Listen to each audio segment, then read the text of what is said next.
it's interesting. So, planet Earth.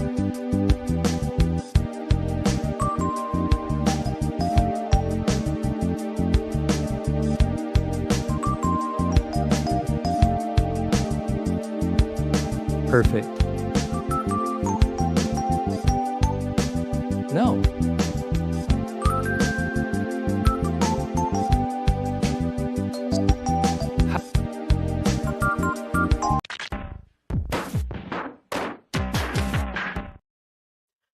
Hey everybody, my name is Jake, and welcome to a show that doesn't actually have a name yet. Maybe that can be part of it. Try and think of a good name for our second annual? No, weekly. For the second week in a row. We'll figure out the wording later. Stream. Last week I did a stream with a friend of the show, Skeptics and Scoundrels, who happens to be in chat. Good to see ya. And the intention was to basically do kind of like a call-in debate show. Maybe have some like friendly debates with like believing, like ex-Jehovah's Witnesses who still believe in God, because we're both ex-Jehovah's Witnesses who don't believe in God. And it just immediately ended up not being that. We just had a lot of really cool conversations about like our collective trauma and like hearing people's stories about why they left the Witnesses, or just what they're going through and what's bringing them joy after leaving the cult. And it just ended up being really, really fun. And we did have one debate type call, but it was also really nice. And I had a lot of people like reach out to me afterward and specifically say, "Hey, are you going to do that again? Because I would call in next time. I really liked it." And there were people in chat saying, "Hey, I'm a, like ex-Catholic. Could I call in?"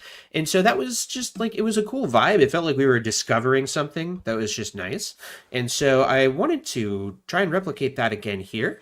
And I've got a special guest to help me here today. You might know her as Bones in Bloom and other things online. It's Jenny Bloom. Hello. Thank you for so much having for me. being here. Yes. Yes. Oh my God. You're one of my favorite people generally, and you're like, we've been like online friends for years now, just connecting through XJW spaces. It's like the And entire length of my apostasy, pretty much. I know, same. It's weird. I don't know. I don't even remember how that exactly happened, but Actually, it was okay. I do remember. It was through your channel. Just being super parasocial, and then suddenly we became friends. It pays off, guys. Get on the ground floor of a channel that has like 100 subscribers, and yeah, it's the way to do it. You know every one of your regular commenters personally. Exactly. No, but it's been really great, getting to know you and everything. You've got, I wanted to talk to you, I think, specifically because you seem to have such a like positive but realistic outlook on life since leaving, and you seem to be somebody who, like, just knowing you during your deconstruction and then now, like, I can see your arc of like happiness a little bit. Like you seem like thank you. Yeah, because I feel like I've entered kind of a dark phase recently, so that's kind of nice to hear. Maybe I should like get that trajectory going back up.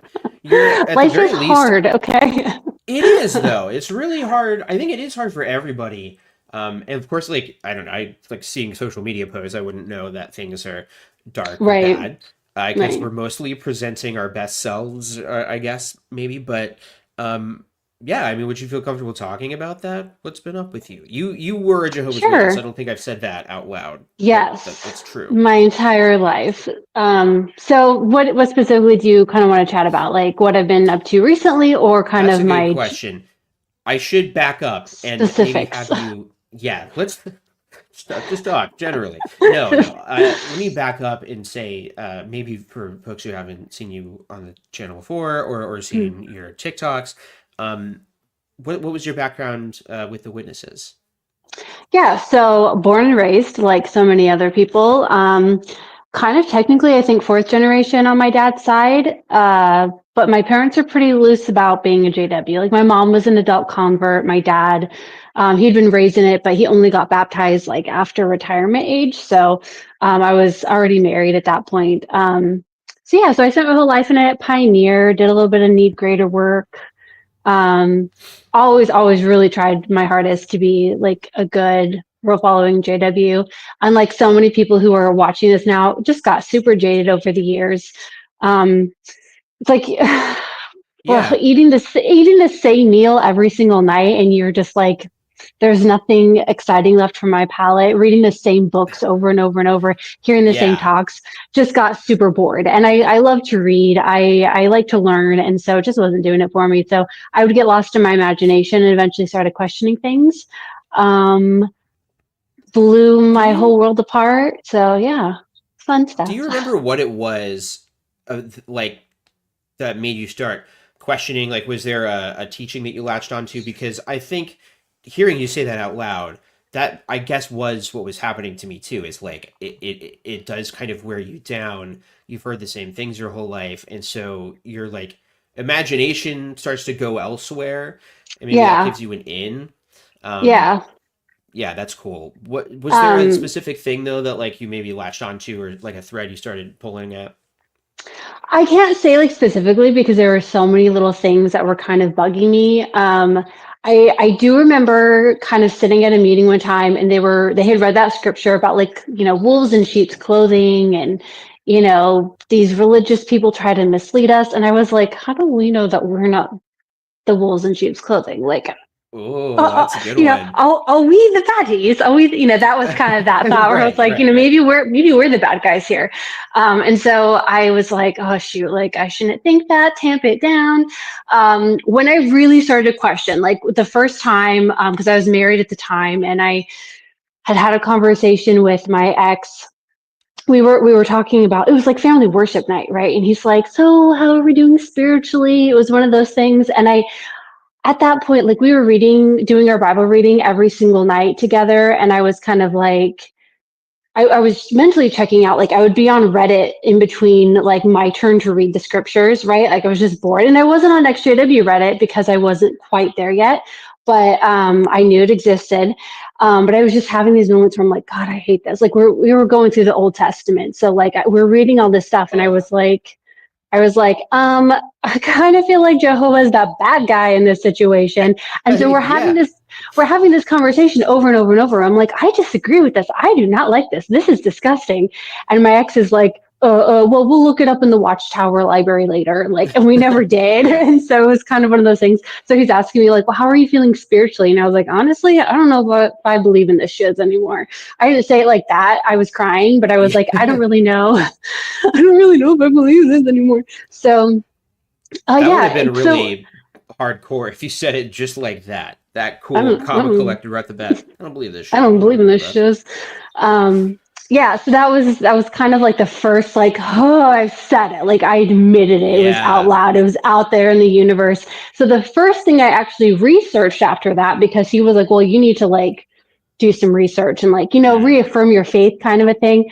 So I right. was like, well, so I knew at one time like one of the things that had been bothering me was the whole Noah's Ark story, because I was like, dude, humans are actually really old, and like how could he have preached to everybody if we were like all over the planet? And how did like the logistics just weren't logisticking? So I Right. was Yeah. like, so like the next day I started researching, and it went the opposite direction of what my ex had hoped that it would go. Like he thought that I would be like, yes, I've looked into the scriptures and like my heart is pure now.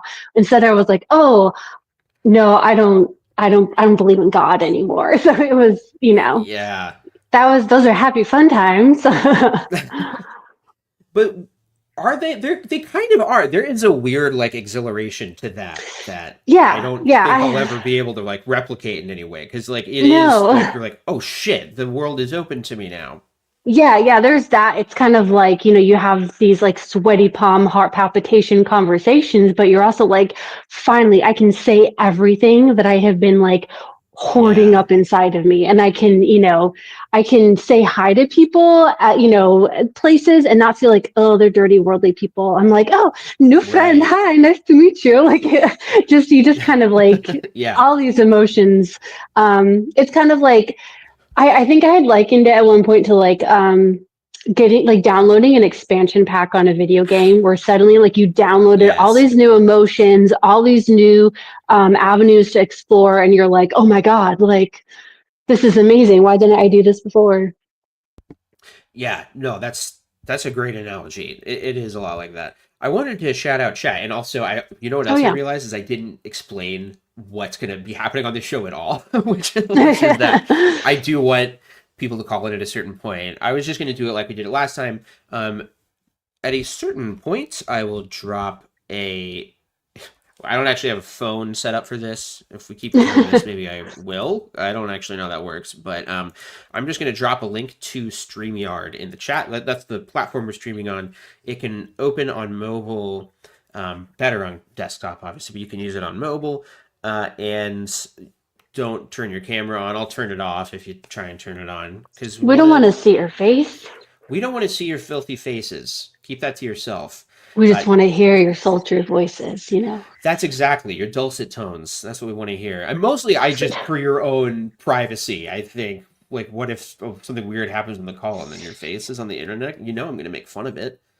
That's not true. I guess I wanted to have the feel of a call-in show, and I've never I wonder seen. if in Yeah, place of their face, you could stick a picture of like a governing body member. So like each new guest is just like a still of a governing body member. assigned.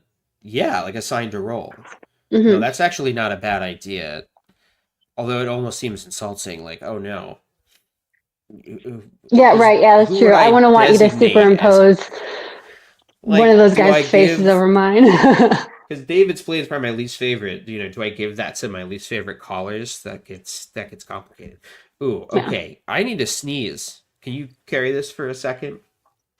Sure. Yeah. I'm so sorry. I'll take Let me. I'll take some questions in chat. So if anybody has any questions about stuff, feel free. I'm staring at chat in the corner here, so we can do this on our own. I don't know how Jake does this. I did a TikTok live stream one time, and I was like, I am so uncomfortable because I just felt like I was talking to myself. Um, but they have to talk without impersonating. I don't know what you're talking about. Somebody mentioned mom spaghetti, and I'm sorry, I don't like spaghetti, so I don't know what that was in reference to, but Wow. Well, there's I something want wrong to with me. Okay. thank you for manning the fort while I Thank you, was apostate gone. Barbie. Yes, no, Oh yeah, Apostate no problem. Barbie. It's from an Eminem song. I don't know why that was referenced. I wanted to shout out this comment by Apostate Barbie, which is Mm. that's why I joined the Spanish congregation. It was boring in English. I think that's why I joined Spanish. It's like I need something more stimulating for my brain. It's so easy to be on autopilot. One thing that we have talked about before, Jenny, because you were on a video where we had a few XJW women talking about just, you guys talking about your experiences, is like you're not able to do as much like during the meetings as a woman because like it's a patriarchal Hmm. group. Women aren't allowed to do stuff that men are able to do, like sound and carrying microphones and little things like that.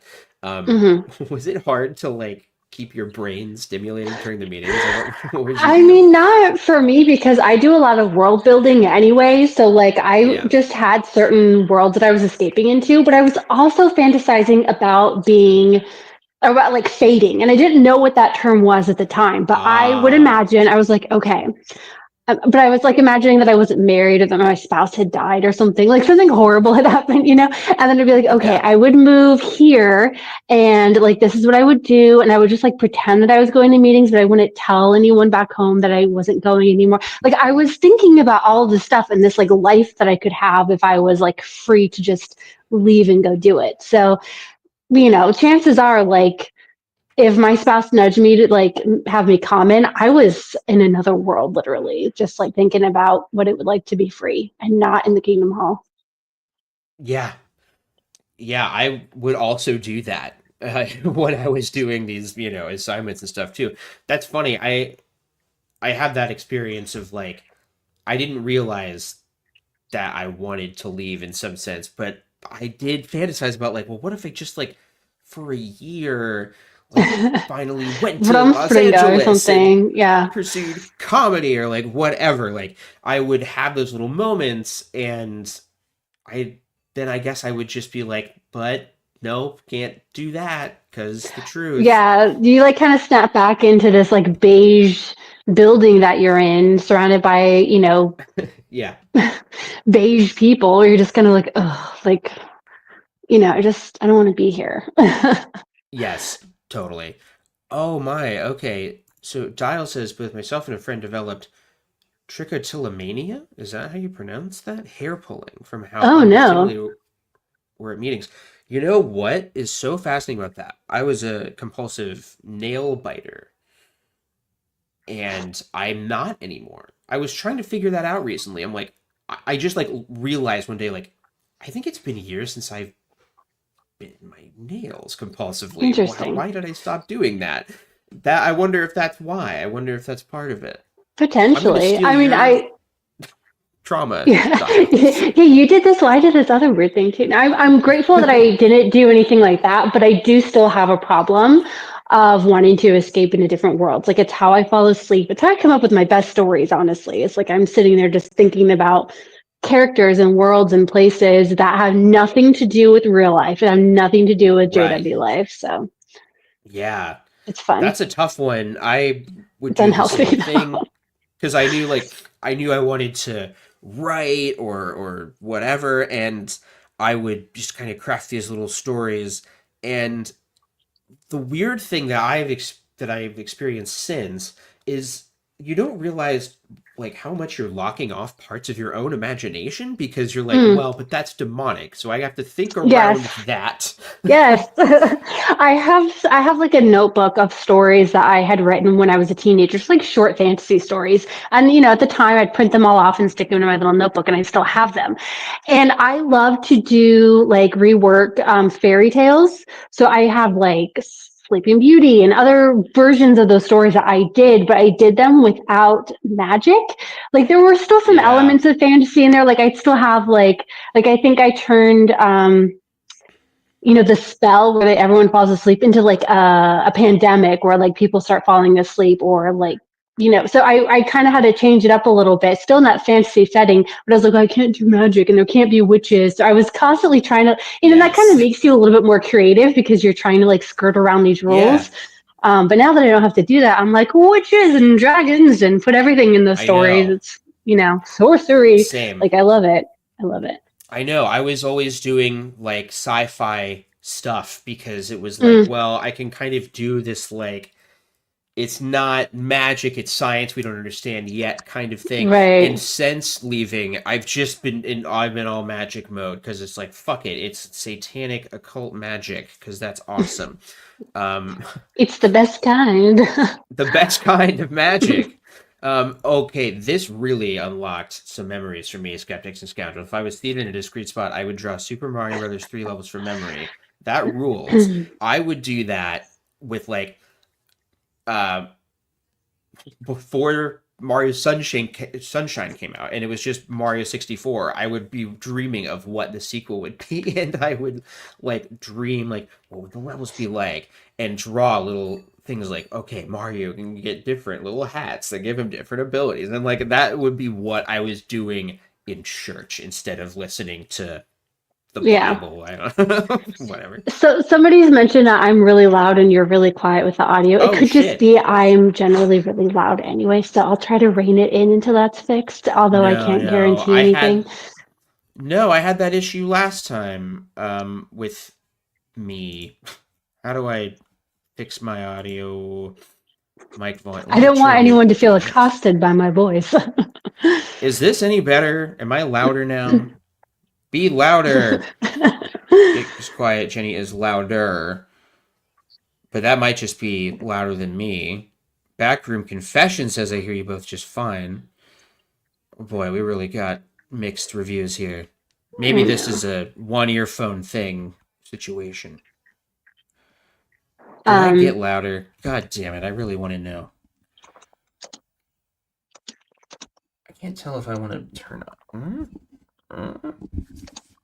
Well, let me know, but kind folks. of going back to what he was saying about like if you were in a quiet corner or something, um, my favorite was like I was one of those people who's really particular about seating at conventions because I Oh wanted to yeah. sit in the very back row of like whatever wherever we were, because I wanted to have snacks and I wanted to be able to like doodle or just be on my phone and like not have anyone behind me like looking at me, because that was the Yes. only way for me to get through like 6 hours of mind numbing JW talks, was if I had snacks and other activities and no judgment. Yes. No, totally. You know what's like, because I love to draw, and so I felt so self-conscious about the fact that I would draw during the meetings, like well into my adulthood, and like had to make it such a spiritual goal to not draw during the meetings. And so what I did was I just stopped bringing notebooks. I just wouldn't take notes at all. But Yeah. that just meant that I started daydreaming or something. Like it didn't actually I would, accomplish anything. okay, that kind of is like part of the beginning of the end for me, I think, was when we Mm, sort of switched over to tablets and not actual physical books, because I stopped taking notes, that's because I don't like taking notes on a tablet. I don't like taking notes digitally. right. I prefer the act of actually physically writing. So when we switched over to tablets, and it was kind of like, my ex was like, I bought you this tablet, I want you to use it. So I'd be like, okay. So like I didn't want to get out a notebook and paper, because he'd be like, why aren't you using your tablet? He's very into tech, and I'm just not. And so, Yeah. yeah, so I would just sit there and I just stopped taking notes. Like it was too cumbersome. So it's kind of like, yeah, I just got to be in a world of my own after that. That was when it really went downhill for me. Now I can't pay attention to anything. Oh, I know. It's so bad. But that's why I take medication. I haven't heard any follow up on my mic volume, but you know what? That's okay. I'm Yeah. going to assume that I sound incredible and never had any problems to begin with. Um, no, probably not. It was really bad on the one I did about blood, so I'm going to be uploading that segment with better audio, thanks to my editor friend. Volume is fine, Jake, says Heron Donald. Okay, I think I just dropped a link in chat, and now I'm realizing I need to pin that bad boy. And so basically, you can call in about literally whatever you want. I titled this, and I'm now realizing we didn't actually talk about this at all, like holiday blues, because it is like Christmas time, or I mean, that just happened, and New Year and all that. And I don't know about you, but I did actually have like little family traditions around this time of year, even though it wasn't Christmas. So I do feel like nostalgia for that. Mhm. I don't know. Do you have that at all? Not really. I was kind of fortunate that in my family, watching holiday movies was not off limits. Watching holiday episodes of TV shows is not off limits. Like I was really close with my cousin and her family, and they were not allowed to watch the holiday episodes. They did not watch Christmas movies. We were Oh, watching yeah. all of it. If it was on TV, we were Oh, yeah. watching it. So I have a lot of memories of different movies growing up, which is fine. So when I rewatch them now, I still have those childhood memories. But we Yeah. didn't. We weren't doing gift exchanges. We weren't doing big family meals. Um, I think if we had it off, like we'd barbecue or something. I grew up in San Diego, Okay. so it was usually like warm enough that we could, do like have a barbecue and stuff like that. Um, Gotcha. my grandparents, my maternal grandparents, usually had a tree because they weren't JWs. So if we happened to go over to their house during that time, like I know that there were like big family dinners taking place that we just didn't go to. But I do remember like getting to see my grandmother's tree, and I liked going over to their house around Christmas time because I loved all the decorations, and kind of just Yeah. seeing what little trinkets were on the tree. But that's really all that I can think of. Yeah, we did like a family vacation on like Christmas weekends every year. Like we would go to the same like hotel lodge place every year, like from the time I was a little kid. So I miss that. I've gone with Christina just at different times a year the last couple of Mm. years. Um, but then last year my car was stolen when we were there. Oh So no. now we're like, maybe that is a sign that the tradition needs to end. Satan is like, I don't know. Maybe that was Jehovah stealing your car. I don't know. Right? Hard to say. Hard to Yeah. say. All right. Well, we've got people. We've got followers. Okay. so I'm going to go with who I saw first. We got someone named Gaia. It says your devices are not connected. You might need a refresh or something. All right. I'm realizing I need to mute people when they're backstage. Okay. I'm going to bring you on. The first caller, as you like to say, Hand Soaps. Hello. Oh, Jay. Jay. Or are you Jay? I'm Jay. You're Jay. I clicked the wrong person. Sorry, Hand Soaps. He's like, oh no, I'm on too soon. Well, Jay, this is live. Yeah, definitely. This is live, baby. I love the information. You guys have done such a great job. I've been out probably maybe like 5-6 years now, and this is the first holiday per se season that I've actually kind of enjoyed with the family. I kind of let myself my guards down with the kids and just, I mean, I don't necessarily, call it Christmas celebration or anything like that. I'm allowing them to be kids, to get a gift, to have some fun, to enjoy some good food, and it feels good. I think and I watch a lot of your videos and stuff, and I think I don't know if what you would call it, but I think for the last 5 years I'm almost watching these videos just because I'm almost trying to convince myself that I followed this for so long. And I'm That's interesting. It's like, man, I'm trying to figure out that was real. Yeah, I think that's why I do it. Now that you mention it, I'm like I sometimes wonder, why do I do this? Not like in a defeated way, but just like, I don't really understand why I like doing this. I think that's it. Like, it's worth remembering that you used to believe that, and that's kind of a part of you in some ways, and that it's not true. Like, that you overcame it in some way. And it's, go ahead. I'm sorry. No. I was going to say it's kind of a measure of how far you've come, where it's like, oh man, I forgot I used to do all these weird things. Look where I am now, where I'm able to celebrate holidays in some capacity with my family and not feel heaps of guilt about it. Right. That and also just maybe still trying to convince. I'm fully convinced, but I'm just still always kind of looking for that affirmation that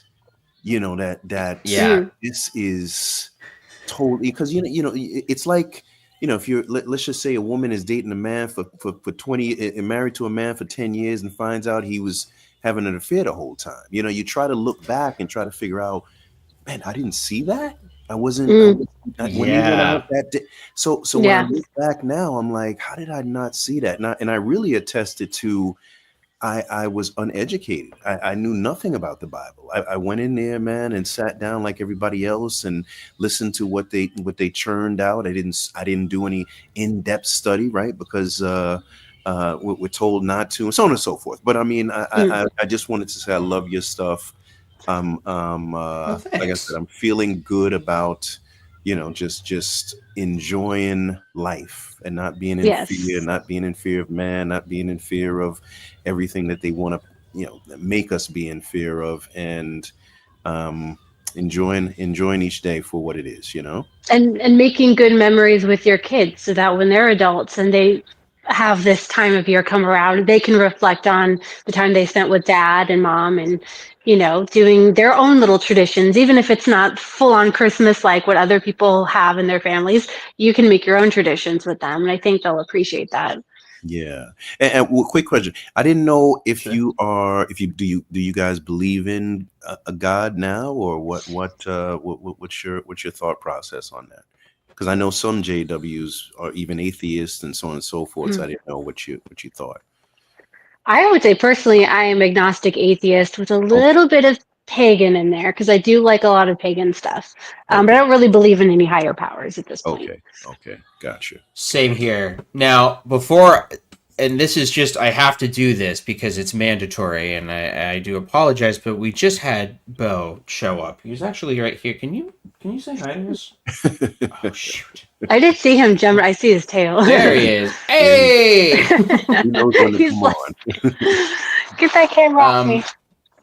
Oh no, how do I get my camera back? Well, when that happens, we have to do this. Our spiritual paradise is a place that has many harmless animals. Okay, good. Well, that actually worked out because I was able to get my camera fixed. Okay, I am also an agnostic atheist with no hints of pagan. Personally, I'm very fascinated by belief. I did not immediately become an atheist. I went through an arc of really enjoying rediscovering like the New Testament specifically, and like the gospel. Oh, God damn it. But eventually I just kind of felt like I ran out of reasons to believe and just kind of realized that I wasn't really convinced by it. So that's where I'm at now. But I'm very at peace with it, I gotta say. I'm surprised at the degree to which it doesn't bother me at all. And I don't really think about it that much. For me especially, I think it was a relief to know or to have this understanding within myself that the God of the Bible wasn't real, because to me, he's just a fictional character. And it was such a relief because I was reading the Bible and I was seeing all these horrible things that were happening that he condoned or he required of his people.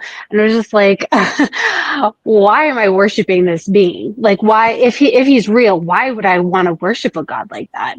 And so kind of deconstructing from that and realizing personally that like, I don't believe in him. I don't have to worship something so horrible was a huge relief for me. And I think if there was a quote that I had read around that time that was basically like, oh shoot, now I've completely blanked. It's like a God that deserves to be worshipped wouldn't demand it, and a God that demands to be worshipped doesn't deserve it.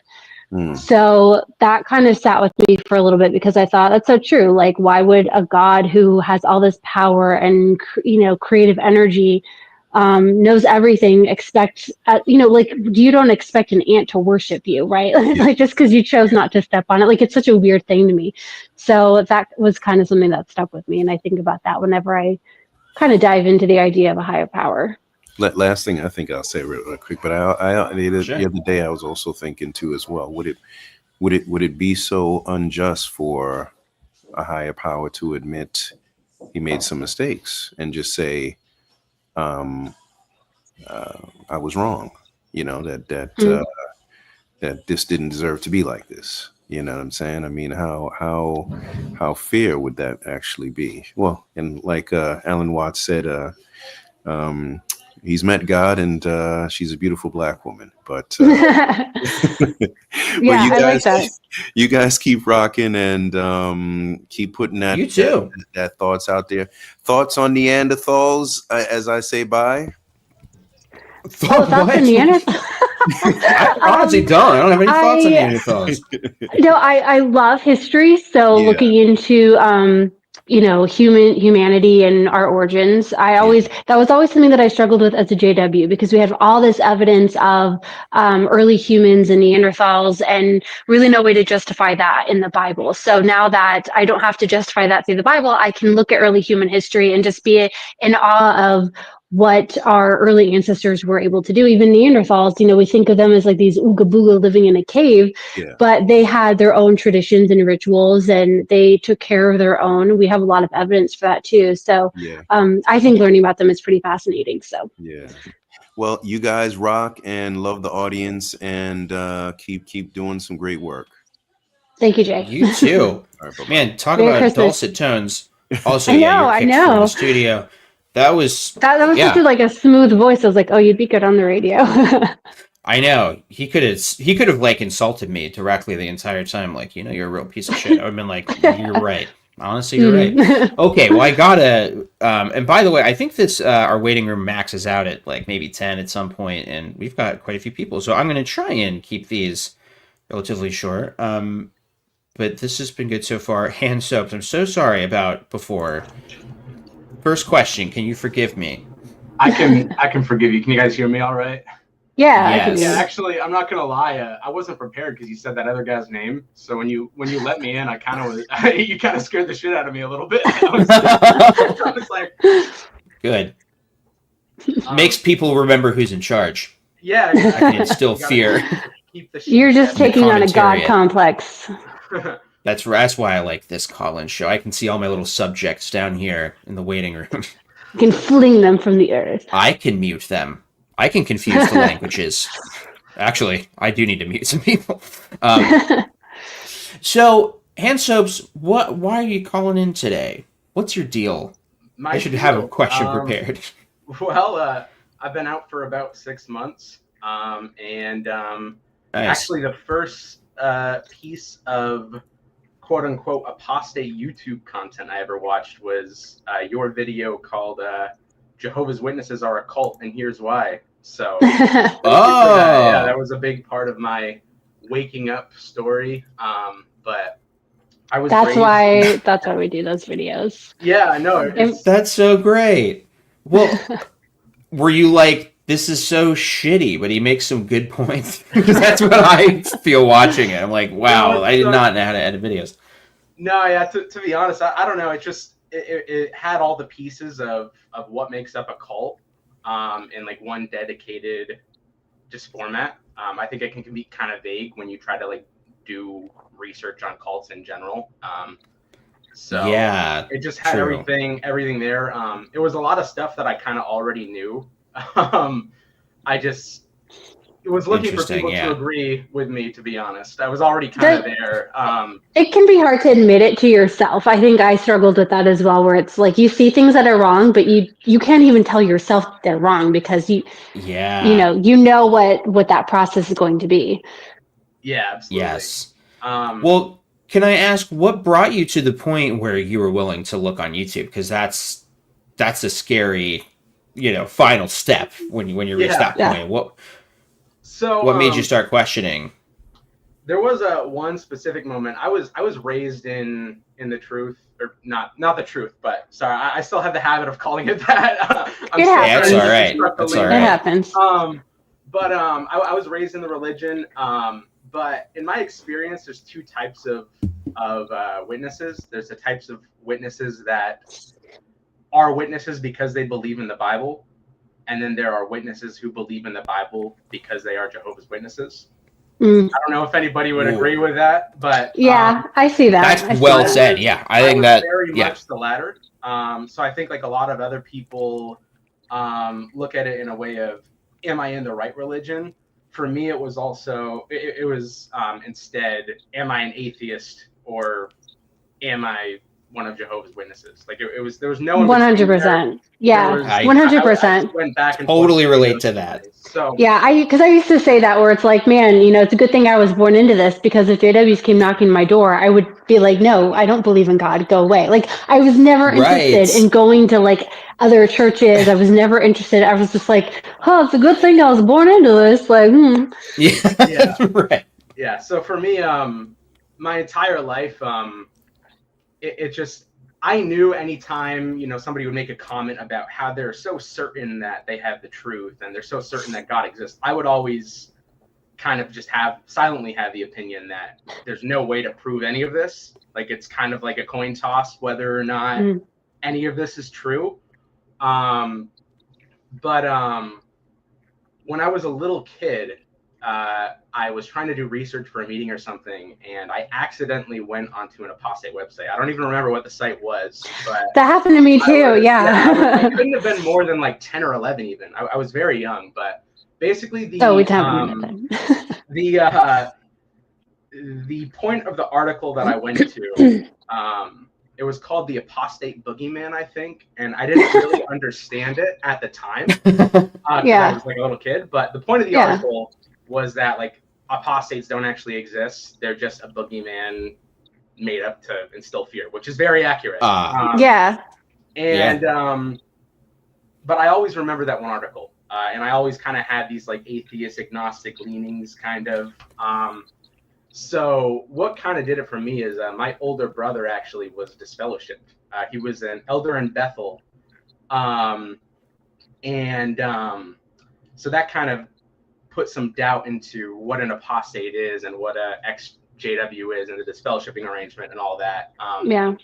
And then I saw that one tirade that Mr. Slane made about apostates on JW Broadcasting. And from there, I allowed myself to do, I wasn't ready for apostate content, but I started researching evolution and just kind of more atheist content. So I'd already basically deconstructed from a religious standpoint, but before I did any apostate research. And once I was ready for that, that's when I decided to start doing actual research about the organization I was in. So yeah, I can understand that, because I feel like I questioned the idea of God before I even questioned the religion itself. It was easier for me to question the existence of Jehovah at all and whether the Bible was real at all than it was for me to be like, oh, that means my religion is wrong. Once I had to confront that second thing, that's when shit hit the fan. Man, same here. What is that? That's so weird. Like, when you zoom out from it, that's weird. But it's almost like you, on some level, understand that your attachment is to your life as you know it, and your family and friends. It's not to the reality of it. I don't know, but that's really interesting.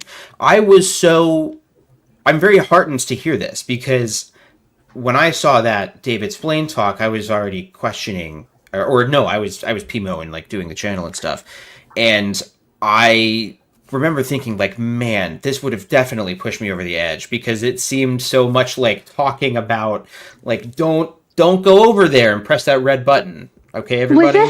Was this the same talk? Because it was in 2019 was my final convention, and I was pretty much I was awake at that point, but I was like, I had just gone because I'd just woken up. And there was a David Splain talk that was played at like the end of one of the days where he talked about apostasy. And I don't know if it's the same one that was on the broadcast, but he mentioned like, you know, being a JW is like having an ink stain on you, and like no matter what you do, you can never get rid of that. Like, do you know what I'm talking about? That I don't think it's that way. Like, every talk that Splain gives kind of has that vibe of like, why do I say this shit? Like, every time the guy opens his mouth. So yeah. Okay. Yeah. I hate that guy so much. Okay, wait, that's a good question to go out on, Hansobes. Who is your least favorite governing body member? Like, who gives you the biggest ick factor? Splain for sure. I think it might be Let, but I just can't take him seriously enough to properly take him, to be honest. It has to be Splain, I think. Yeah, I'm with you. I'm with you. Smug arrogance. Some would say smudge arrogance. His smudgeness. Yeah. So you've been out for 6 months. Does that mean that are you POMO or are you PMO? Yeah, so I'm POMO. Great question. Okay, good for you. I spent a good amount of time as a PMO, just kind of planning my escape and deciding whether or not to leave. Went through like a very depressive phase of my life for sure. Just didn't seem like there was much hope, but things are much, much better after leaving now. I'm fully out, so I've lost 130 pounds. I'm about to be done with my bachelor's degree. So congratulations. That's a lot in like 6 months. Damn. No, not all that happened in 6 months, but okay. It was part of planning to escape. So just, you know, everybody watching, there's definitely hope on the other side.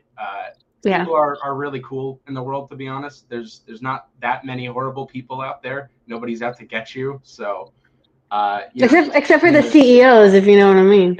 Oh yeah. But everybody else, us working class people. Yeah, normies. Yeah, just normies. Well, good. I'm glad to hear that. I really appreciate your calling in and the kind words and everything. And congrats on your freedom. That's amazing. It's it's great. However, I have to kick you from the studio. It's nothing personal. Happy holidays. You as well. Have a good one, guys. Yes. Thank you. Bye. All right. Bye. Bye. Okay. Next person who's been waiting for a while.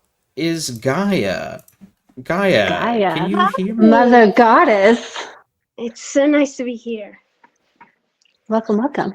Nice to have you. What brings you in? Why can't they say a normal thing when people call? Well, I saw the trauma kind of thing, and I said to myself, I'm in. Good. Yeah, I Now, was third generation, and I'm 24, by the way. I know I sound young from my voice. I'm from Italy. 24 is young to me. I think I'm like, That's- oh, you're a yes. baby. yes, a child. And So you're so third generation, like witness, right? Yes, I was third generation, and Jehovah's Witnesses came to Italy around the 60s. So my grandfather was first, then my father was born in, and my mother joined later, and then there was me.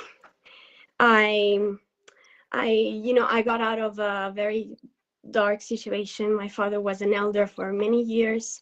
He was, high standing, and he was very abusive in the house. Very loved in the congregation, but not in the house. Tale as old as time, right? Oh, it's awful. So what did that do to your? Oh, sorry. Go ahead. No, please. Well, I was going to say, what did that do to your faith, like your relationship to God or Jehovah? Like, what does that do to a young person? Yeah, that's a weird question, because I stayed just like you guys and the people before me. I stayed faithful to the religion for longer than the God. I started getting panic attacks and dissociative episodes before the meetings and in the house. And that really helped me, because I couldn't stand being in the Kingdom Hall. The bright lights, all the the people. So that was the smell, in a way, a blessing, because I got to be home. And for a long time, this was before COVID. For a long time, I could attend meetings through, streaming and the phone and stuff. And at some point, I stopped. I stopped listening, because no one was watching me, and I started, like decompressing from all the indoctrination. I always remember to myself one comment I one time as a teenager I did. I used to say that being in the religion was like walking through a forest, and you had to cut the branches and they would like grow back. And at that time I said it in a positive sense, because you have to keep your faith. But actually right now, and when I became before, like PMO, then POMI, I went through a few things, and at that point I said, well, that's because it's not true. It's because you have to keep reminding yourself. You have to keep cutting the branches, because if you leave yourself to yourself, you kind of realize like what's normal, what's natural. You stop all those thought stopping techniques, all those emotional things that keep you in. I've heard people say that before, where it's like, if women are naturally submissive to men, if we're naturally lesser, why do we need so many sermons reminding us of that? We should just naturally fall into that pattern, and we don't need to be reminded a million times. So I completely understand that. So you're constantly being reminded of something, because it's so deviant to what your natural path wants to be, Yeah. So my faith kind of got a little, I wouldn't say my faith, I would say my indoctrination got a little looser around those time. And so I started, reading things, especially when I started studying for my test to get into med school. and I got in. Ooh, yeah. Thanks to Congratulations. that period of time. I'm fifth year now, so I'm awesome. Very nice. things up. And so around that time I started really studying evolution, and I really realized how biology works and how simple it is to refute all those magazines or those stuff that my mother would like throw at me every time. I was a very questioning teenager. I wasn't easy, but I didn't have the tools yet. Right. Right. No, but it's totally amazing when you do start to learn about stuff like that, because you realize that there's such a simple, easy to understand explanation for a lot of that, and you're not having to do the mental gymnastics and jump through hoops like you do with your faith. And so it's like, oh, this is so simple and this is so overly complicated. But you're right, like you have all these rebuttals that religion throws at you, and you're like, once you hear them from the other side, you're like, God, you don't understand it at all. Like, there's this really simple thing and you're just refusing to understand it completely. Yes, totally. And I don't know, Gaia, if you felt this, but like when I started researching evolution for the first time, I was like, this is so much more beautiful than like God, like than what I thought was happening. Like this process is so incredible. Like that gave me a sense of awe. Did you feel that? Honestly, yes. Science, when you take it from a more informed kind of position, it's better because it makes more sense and it gives you more tools. It's not just something that you use to indoctrinate yourself like I used to do when I was little. And also, though, it gives you a perspective on a few things in life. It gives you a perspective on how predation works, or all those little things that kind of give you the meaning of suffering. Like they give you the actual meaning of these things, diseases and stuff. Yeah, I agree. Like, it kind of helps you to understand how you work and how the people around you work too. Like, the things that give us the most fear or anxiety can sometimes be broken down to like biological triggers. So yeah, I agree. Yes. I think it does help you kind of have a broader understanding of the world around you. Yeah. And also, I know you've talked about this in a few videos, maybe, like the magazines about evolution are full of very like weird quotations that get taken out of context to like bend science.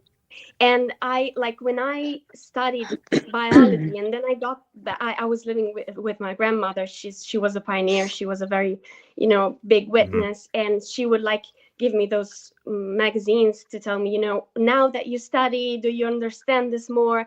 And I reread them with different knowledge, and I saw all those very, how do you say it in English? Like deceptive, disingenuous quotations to bend science to their thinking. Yeah. And like using science to prove that science can't be trusted or something like. I remember when the elders were trying to like get me to reaffirm my faith and everything, and they were like, well, here's some homework, why don't you read this chapter of this book, that should help answer any questions you have, and then you can come to us and let us know what you're thinking. And I remember doing that same thing where I'm reading stuff, and it's been, God, like now that I'm looking at this through a more like reasonable or critical lens, like where I'm free to ask these questions, like none of this is making sense. None of this is adding up. I was finding more fault in what I was reading than what it was supposed to be helping me as. So like once you get out of that JW mindset where you're like, you take in the information and the information is good, like you start reading it and going, oh wait, no, that doesn't add up, or that doesn't seem right, or I feel like they're being dishonest with this here. And that itself is, I wish more people were able to do that, honestly. It's the beauty of the waking up process. Yes, exactly. Yeah. Well, that's great. I really appreciate you calling in. We've got a lot of people calling, actually, so I'm going to maybe move along. But thank you. This has been great. Yeah, thank you for calling. Merry Christmas. Bye. Yeah, Merry Christmas. Bye. You're kicked. Well, we have to get to our next person. Apostate Barbie. Oh, I muted Nikki. you, my bad. I'm fucking it up. You unmute yourself. I keep on clicking it. I think, okay. Merry Crisis. Merry Happy Chrysler. Christmas. Happy Honda Days. How are you guys? I'm feeling really good. I'm really Good. enjoying this. Me too. Me too. It's nice. I am absolutely loving Jenny's aesthetic in the background there. Thank Right? you. Thank you. I And knew it's if all, anyone like, would, it'd be you. Symmetrical frames, too. It's great. I worked really. I was ready to go like 30 minutes before we started because we were talking about the JW punctuality where you always feel like you have to be early and ready. Yes. I have not been able to shake that in my life. So yeah, same. here I am. Coordinated. I love it. How have you been with holidays since leaving Apostate Barbie? How have you, like, are you a holiday person now? So there's a part of me that still is very much like I can see the commercialization and the like capitalism and everything behind Christmas. Right. But this is the first year that I felt like, you know what, I'm just gonna let my like inner child have fun with all the cheesiness. Yeah. And it helps a lot that I live with obviously Riley and Marsha, and Marsha's like super into Christmas. So I'm like, Love okay, that. I'll just do all of the things. And I got to hang out with actually Daniel from who I know from TikTok and Instagram as well, and his girlfriend. They were in London, so we went to Winter Wonderland and had like a really cheesy like, let's go on all the rides, let's do all the things we weren't allowed to do when we were kids, and yeah, we've got the money, we can do it. Yeah, it was really fun. It's nice to indulge yourself like that every once in a while. It's like, especially in these trying times, sometimes you just need a little bit of that holiday magic in your life. Yeah, I was like, let's just have fun, twinkly lights, rides, and like good friendship, good conversation. Mm-hmm. It was just like cheesy fun. Yeah, and like I think there is a difference between like I think big traditions like that are really beautiful in a way, and like there is a commercialized nature to everything, but I think the base concept of it, like for whatever reason everybody kind of does the same thing on the same day, is just fun. I like it. Yeah. And we just didn't have that at all. I'm really enjoying like actually being in the Northern Hemisphere and experiencing Christmas as it should be, I guess. And not wearing like flip-flops and, you know, having to wear a hat from the blinding sun. Getting sunburnt. Yeah, there is something kind of magical, I think, about it being colder. You know, but that's kind of what a lot of the origins of the Christmas holiday are about. Not necessarily Jesus, but like, you know, having that, because it takes place around the solstice. So you had a lot of ancient peoples who were getting tired of the cold, they were getting tired of the dark, and so they wanted to bring in that light and that you know, excitement for spring is going to be here soon. And so just being able to like hold on to that, and you don't really get that, like you said, in the Southern Hemisphere because you're in the middle of summer. It's like, what are we what are we doing here? So I can see that being kind of a special change. Yeah, it's fun. Okay, I wasn't really like gonna say anything profound. I just wanted to say hi to you guys, and well, thank you for saying hi. We appreciate it, and we need some quick hitters. So I appreciate you know, leading by example. Exactly. And now, poof. And now, please get the hell out of here. You're kicked from the studio. All right. Well, who's next? I think it might be Fabian Saunders. It's a good name. You're on whatever the show is. TBD. Hello. Can you hear me? Yeah. Yes. All right, cool. Happy Christmas, guys. Happy Christmas. Happy Christmas. I like that the English say Happy Christmas. Why do you think that is? Because I feel like Merry is such a British sounding word. Well, so true. It is a little backwards. Merry. I'm not too sure actually, but I actually live in Australia at the moment, so. You and Mickey did kind of a flip flop with the hemisphere thing. Was that intentional? It was, yes. Okay, We I just just wanted to make sure. Yeah, no, we wanted a fresh start, and it didn't really work out in the congregation, I guess, or any of the congregations we went to. Yeah. I think we went to around 10 all up, in Australia. Oh wow, okay. Yeah, not including the UK. We just moved around all the time. Yeah, so I guess the reason I started having doubts was because growing up in the family, there was a lot of mental illness, so we were always looked down upon and mistreated. The older I got, the more I became aware of that, and then I just started, doing my own research and looking online at YouTube, and that's how I found. Can I say his name? Without giving it Say out? whatever name you need to. Yeah. So Lloyd Evans, because I know he's a bit of a controversial one. I'm familiar. But yeah, no, of course. I watched so much Lloyd Evans when I woke up. Oh, me too. Yeah. No shame in it. Yeah. All right, cool. Yeah. So and then when I fully woke up, that's when all your channels started appearing. You, and then Panda and Caleb, Wally. There's just so many of you now, and that's great. I know. So I wish. Well, I'm going to need that. you to kind of narrow your focus to just my channel. There can only be one, as far as I'm concerned, and I don't like all these other interlopers out there.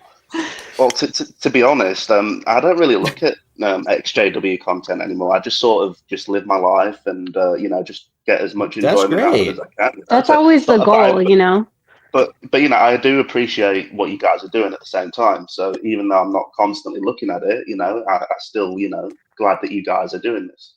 So right, because there's somebody who's in their their wake up crisis, who's looking for that extra help or that validation. So yeah, having lots of options to choose from, I think, is fantastic. Exactly, I think it's like a revolving door. I know. Content creator. One of my friends, Germ, said, and he's somebody who I also just kind of moved on with his life. But that's what how he described the whole thing is like there's always new people like starting YouTube channels, and there's always, because people are like burning out and stopping and moving on with their lives, and like the audience is always revolving because people move on, and that watching this kind of stuff kind of becomes less important to them. So yeah. So I've been 2 years out of the organization. I was disassociated in January of this year. After my parents became apostates, they already knew. Whoa! They already knew that I wasn't coming to meetings. So as soon as they started having doubts, I just started feeding them little bits and pieces here and there, and eventually they came. Made it a whole family affair. That's which was great. But yeah. since they became apostates, they just sort of lumped me in there too. So I just thought, oh well, if you're going to be like that, I'm just going to leave anyway because I don't have anything to lose now. So right, they tend to do that, don't they? Where it's like if there's one problematic person in a family, they sort of view everybody in the family in that lens and treat everyone that way. So like you're constantly trying to battle like this reputation that isn't even yours. So yeah, you're right. If they're just gonna plaster that over everybody, it's like, well, I guess I'll just go ahead and do what I want to do anyway. You're gonna punish me for it, regardless. Yeah, and another great thing is, I've got a lot of PMO friends that are still in it. So, nice. We talk, we hang out in secret. That's cool. Yeah, so we just don't post anything on social media, and no one will ever find out. So yeah, that's so really cool. So much sneaking around when you're fading or you're mentally out physically. I don't know. But that does like a weird kind of friendship that doesn't exist a lot. Is like we gotta hang out in secret. It's like platonic friends. Yeah. That's how you know it's a cult.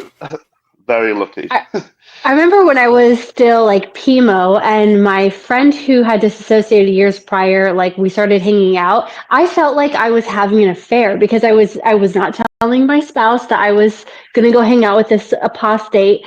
So I was sneaking around, making excuses, and I'm like, God, I feel like I'm doing something dirty. I'm just trying to have lunch with my best friend. It's a really weird feeling. Yeah. Yeah, Don't miss I that. I don't forgot miss about that stuff, but that is a thing. Yeah. But yeah, Look, all right, thanks I for got to having me sneak on, out so I can have guys. lunch with a friend. Mhm. Yeah. Thanks for having me on, guys. Been great talking to you. Yeah. Yes, thank you for Enjoy calling your in. holiday in Australia. Thank you, and you Merry enjoy your time. holidays. Happy Yeah, Christmas. happy And a Christmas, happy Christmas and and a happy New Year. a Thank you very cheerful New much. Year. A Your jolly kicks. good New You're Year good. for you. And a jolly good governor to you. All right. God, We just I'm getting watched a overwhelmed. Muppet Christmas Carol, so now I have all those like silly accents in my head. Like, Oh my God, God that's the bless us, best. everyone. It's fun. Fun stuff. Okay, who's next? Gosh dang it. I remember seeing, I think Erased Today has been in here for a while. Let's What was the Erased name? Today. Erased today. Yes, Erased today. it's Okay, the I see him in the opposite. chat. Oh, I hey, see him can in you the hear me? chat because Sorry, I I was had it like, on mute again. You're on yeah. stream today, which is the opposite of being erased, really. Yeah, it's mostly just for the acronym ET. Oh, Of phone home fame. Yeah, well, hey, happy Christmas to you all, or Merry Christmas, whatever your preferred nomenclature is. Yes. Good Yule, Happy happy Christmas. holidays. Are Yeah, you, well, hey, I was gonna throw. Oh, go ahead. No, you've got a thing. You do your thing. Oh, I was gonna throw you a curveball for. Actually, I left before you had started posting your content. So I'm sorry. Well, then it doesn't count. It doesn't I know count. it's a true. total waste. But You were in actually, I darkness had, until he brought you the light. Yeah, it's true. I was Pull-Me, I guess, which makes me a little bit throw that Interesting. out there. Yeah, I had The worst place to be. Absolutely It is. horrifying. I had felt so. It was actually about 10 years ago now. I had been diagnosed with cancer, and it's all fine now. Yeah, bring us all down during the holidays, but all good now. At the time, though, it was just a bunch of things one after the other. I needed a blood transfusion, and my father wouldn't do it. And I'm like, well, if he doesn't say yes, it's gonna absolutely kill him if I suffer for it. So I just said, yeah, okay. And that was just so much major guilt. And then his side of the family was all, oh gosh, Allah forgive me for uttering this, worldly. Yeah, Catholics, if you can believe it. So they were all celebrating Christmas. The worst. Unbelievers.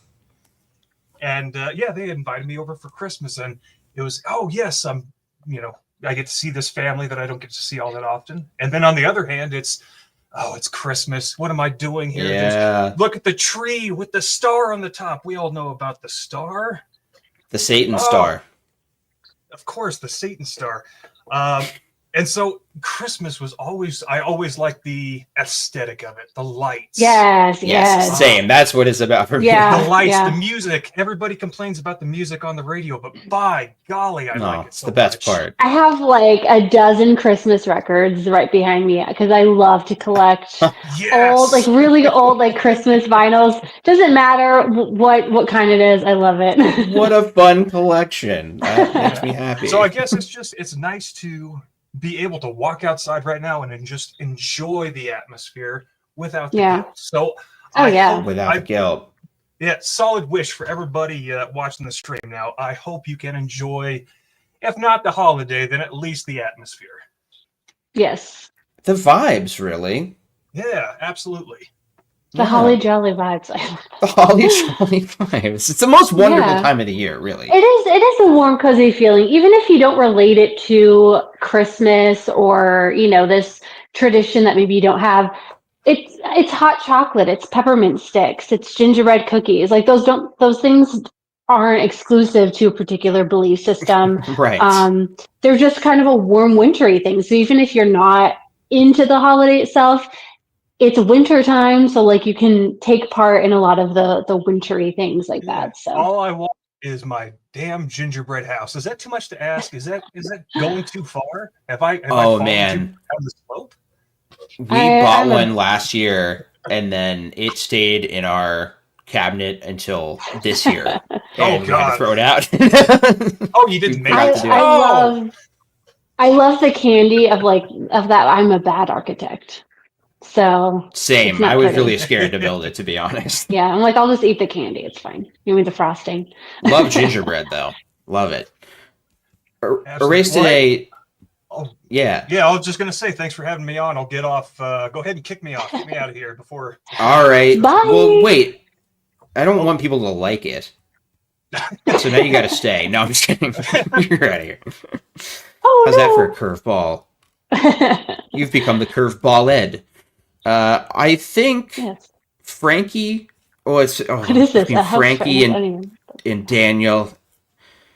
I got it. What's going on in private chat? Are people saying who's I'm next? just laughing at, like, Jenny, the housing commission says your gingerbread house has to come down. You know what? If my gingerbread house was in an HOA, it'd be racking up all the violations. Oh What my is God. this? A house for Frankie, ants? I made a choice. Yes. Hey guys, how's it going? Hey Frankie, Hi. it's going great. Good, What good. brings you in? Well, I just wanted to chat with you guys. I've been out since right around COVID. Like a lot of Good people, time to be out. you know, right? And yeah, I came across Jake's channel, and actually, like some of the others have mentioned, you were one of the first that I started looking into. I think my first cool. inkling. What was that? I'm sorry. Oh, I just said it's cool. Oh, okay. I think one of the first things that kind of got me doubting was I don't know if you guys remember Let's Talk About homosexuality. Like if a homosexual came back in the new system, he'd have to change his lifestyle. And it's like I always I'm gay, so I grew up obviously hating myself, and thinking, you know, when I got to the new system, I'd be magically fixed, and that kind of like put a damper on the whole thing. I think that was 2017, but I kind of like held on, obviously. I think it was like 2019. I thought that was more maybe. recent. I Was was it? like out when it happened, I think. Yeah, Really? same, like I Okay, remember because I remember think so. his niece made a YouTube video about it because Right. her brother was Right. gay, and you know. Yeah, I saw that, and that's why And I kinda was made already out that. at that point, so Yeah, that's why he kind of made that insertion there in the talk to kind of jab it. I gathered from, you know, her story, which was pretty shitty. But yeah, so yeah, regardless of the timeline, that kind of like threw a wrench in my system. And then when COVID hit, I found myself like on the Zooms and like zoning out and playing like Lord of the Rings games on PlayStation. One day I just figured, why am I even doing this? So I faded out, and you know, I went through a period there that I was super anxious, that I was like discovering all this stuff. I went and saw this apostate stuff online, and then I was like, okay, well, that got dismantled in like 3 hours basically. And then I started doing research on religion as a whole, because my thought process was, I don't want to leave one cage to jump into another just because I held this belief in God, and obviously now I don't. But you know, I think to the first caller when he was questioning about like Neanderthals and stuff, there's so much information and videos like the Atheist Experience and Forrest Valkai. That's one of the, I don't know if you guys are familiar with him, but he's a biologist. And yeah, he really helped me like see so many things from a biological standpoint, like from evolution to trans issues to so many things. And I just, it was such a relief to, you know, take that stuff off of my consciousness and just be aware of what the world really is, as opposed to what you're confined to believing when you're in the JW bubble. And yeah, it's been great. Like on the other side of this, it's been really great. And I thank you guys, you know, for your work that you're doing in the XJW community. It's been really great to see the progression of your guys' work and the insight that you bring. I mean, I know a lot of people tend to want to do away with being attached to the organization in any way, even from an XJW standpoint. I think they have the right to wean themselves off. I find it quite interesting to see the decline, though, like how much they're flailing. I know it's an ego thing and it's a pride thing or whatever it is, but I take joy in seeing how how Yeah. far they've come from like when I was growing up in the 90s. It's like we used to be so studious, and now it's just like, look at this video, press play, listen to this. Oh my It's gosh, I feel the know. same way.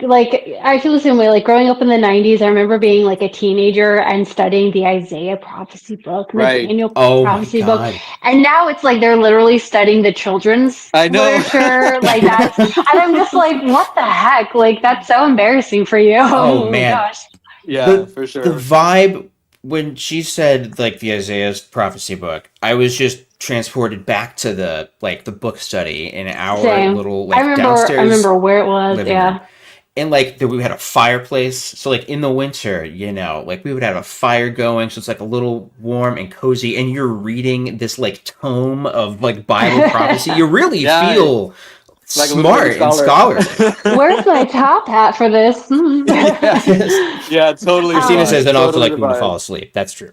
Before he ends up booting you, have you? Sorry. No, go ahead. Go ahead. Interrupt.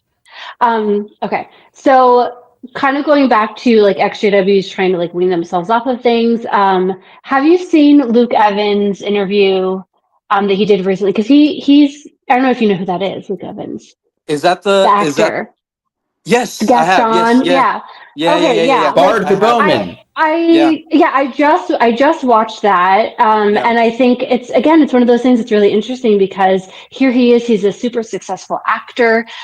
He hasn't obviously he's living his life and doing his thing, but he still has those memories and that trauma from that he's included in his book. So I think when people are like, no, I just want to leave it, I'm done with it. I think that's totally valid and that's totally fine. At the same time, it's like these things shape us. And so I think that like still dabbling in the community every once in a while, if you're curious or if you want to help others, there's literally nothing wrong with that. Yeah, for sure. Either. Everyone has their own journeys and their way to heal. So, and if a big 100%. Hollywood actor can talk about it occasionally, so can we. For sure. Well, thank you guys so much for everything you do, and thanks for having me on. You guys have a great rest of the evening and Merry Christmas. Yeah, Happy New Year. Thank you. Merry Christmas and all the things, Frankie. Bye. Appreciate it. Bye. Get the fuck out of here. Sorry, I should have been more nasally. Bye. Bye. Bye. I'm gonna bring on a little user named Daniel Edgardo.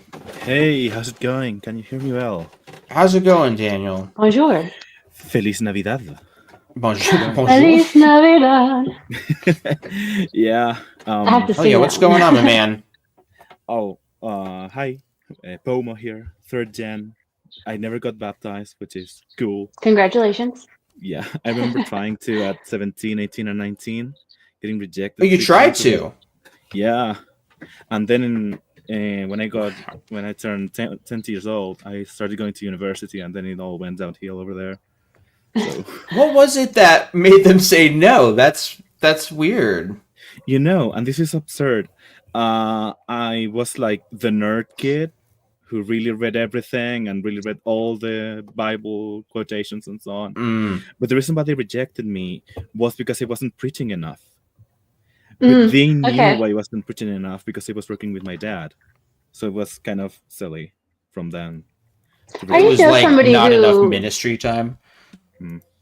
Yeah. Sorry. I do know somebody who he kept trying to. He was a teenager too. He was trying to get baptized, and they kept rejecting him over and over because they felt like he was going to get himself into trouble that could potentially disfellowship him because he was just a bit of a troublemaker. So they're like, "You're just not ready. You're not ready yet." So probably a good thing. That kind of makes sense. Yeah. But never for somebody being like too studious or not going out preaching enough, like. Oh man. Especially as a teenager. I dodged a bullet. Has anyone ever told you sound like Caleb's dad? When What? Caleb is a few. You kind of do, actually. You sound like what can I Caleb's... say? What can I say? Hello, Caleb. Your mother. She is not smart enough. I don't know what to say. That's something that I know. I was trying to think what is Caleb's dad's? He just basically reads the Watchtower out loud to Caleb. Oh, Caleb. Jehovah loves you very much. Yeah, there you go. So just any generic JW phrase would probably. We love him so what's the much. name of Caleb's sister? I forgot. Sophia. Sophia. I know you're getting bullied at school. Read the Bible. Perfect. Exactly. Oh my God! I know you're getting bullied at school. Read the Bible. That's so true. I mean, that's what it is. Yeah. That's literally the point. Hey, I got an idea. Read the Bible. What has been bringing you like joy and like peace in your life since leaving? Like, what are you enjoying these days? Bold of you to assume that there's peace here. Nah, just kidding. Yeah, I don't know why I used that word. I was searching for Sometimes any it's other the word. inner peace and not the outer peace, because there's Yeah. no peace True, right that's now. true. So No. You know, this is going to get into your question, Jake. When I was growing up, I knew that I was aware of some things that didn't make really a lot of sense, like evolution or beards, or sometimes sisters being way better at managing things than the elders. Yeah. All of those things made me like question things, but it wasn't really like a doubt. It was just like an afterthought, you know. Right. My dad, he was really into it, but he was really aware that with the conditions here in Chile, South America, I really had to get a degree.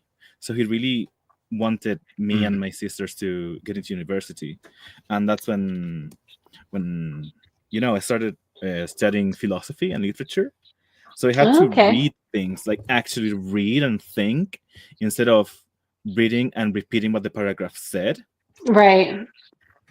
And that was such a shift in my life. That Like, information isn't spoon fed to you. You have to actually take it in and think about it and come to your own conclusions. And those authors are really hard to read, and you have to read them and think about them, and then you realize that the Bible is just like that, and it's like not like one thing, that it has layers. Yeah. Like an onion. Yeah, well, that started killing I felt like my life. My bad. I didn't mean to trample over you there. Just to like add on to what you were saying, I almost felt like I had forgotten what learning felt like, because having been out of school for a few years, by the time I woke up, it's like, oh wow, yeah, I wasn't like learning stuff at the meetings or by studying the publication. You're just like reiterating the same information yourself, but like to be in school or in an academic setting and actually be taking in new information, it is just like, it's so different than what indoctrination is. Yeah, like any learning that you made, you had to make it on your own. Yeah, it would be like extracurricular to actually learn stuff as a JW. And that's also what causes you to start to come to conclusions that maybe they don't want you to come to. Because I was doing that as well as a teenager. I would read scriptures and I'd write down what I thought that they meant, or how I read them, and then I would look them up in the Watchtower online library or whatever, or CD-ROM, the CD-ROM, and I'd be like, oh, I came to a drastically different conclusion than what they had written. Yeah, so that's why they spoon feed that to you, and they don't make you do a whole lot of work to figure out. They don't want you to dwell on it. They don't want you to really ruminate on that information. Yes, that from one side, like theoretically, but practically in the same like sort of line, was the thing about beards that made me like digging through that and seeing that this doesn't really make any sense. And also I have like my skin is kind of delicate, so I had to not shave every fucking week. Yeah. And I asked the overseer, like, hey, my skin is really sensitive, can I not shave? And he said, yeah, it's fine, you have a condition. And I tried to, but the elders told me, hey, shave or something. Yeah, like you won't be able to. You can't run microphones anymore. I wasn't baptized, so it privileges. Couldn't carry microphones, but it was like, you're not good. Right. No. Basically. Yeah, like you're like bad association. You cannot be baptized. Basically, yeah. Yeah. Even though, like, literally Jesus did have a beard when he was baptized. Like, no. I know that Jesus. Russell had a beard. Right. I know the inventor of baptism had a beard, but you cannot. I knew of brothers who would have to have like a doctor's note in order to be able to shave less often. I showed them that, and they didn't allow me. Oh, it's nuts. It's all just it's all just like weird human persnickety opinions, but they're like, no, this is from the Bible. Yeah. Yeah. Losers. Something I really wanted to talk about. There are three things. I'm going to make them short. The first thing is maybe one. Okay, I'll try to make them short as possible. Really quick.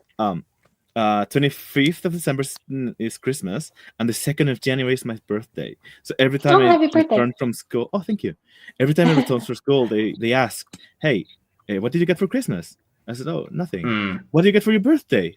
Oh, nothing. Yeah. So, yeah, this is trauma. Really shitty. Yeah. Like a normal day of like rest.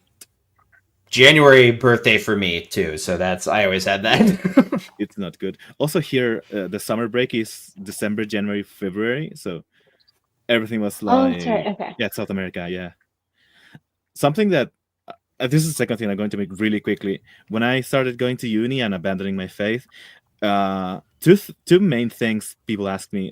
The first one was, "Hey, how did you do without Christmas or birthdays parties?" I was like, "Yeah, right." It isn't in my heart, really. Like it's cool, like getting older or getting a day off, but it isn't really like something exciting. And the second thing that they asked me often was, what can I do to make the Jehovah's Witnesses here to stop knocking on my doors? Yeah. I don't know if you have had that question. I see that question all the time, like especially on Reddit, and everyone has a different answer, and I'm like, the only thing that ever stopped me from going to a door was either no soliciting or no trespassing signs. But lots of people will still do no soliciting signs, so no trespassing. Yeah. That was like the best, at least because in America, like you can, if you have that sign and someone comes onto your property anyway, like they can be legally, like get in trouble legally. So that was the only reason we would not do that, because and they specifically like say in the publications, if it says no trespassing, don't go, because it's against we will not law. Back you up in court. Yeah, exactly. Like you will pay yourself. Yeah. Signs like that aren't like legally tying here. So I remember one time a person in uni asked me that and said, "Hey, you should tell them not to. They get into a list and they don't knock on your door anymore." But then said, but they still do that. I asked them and they still do that. And I thought, oh no, the elderly lady who asked them is basically like my grandma or my grandpa who are really into it.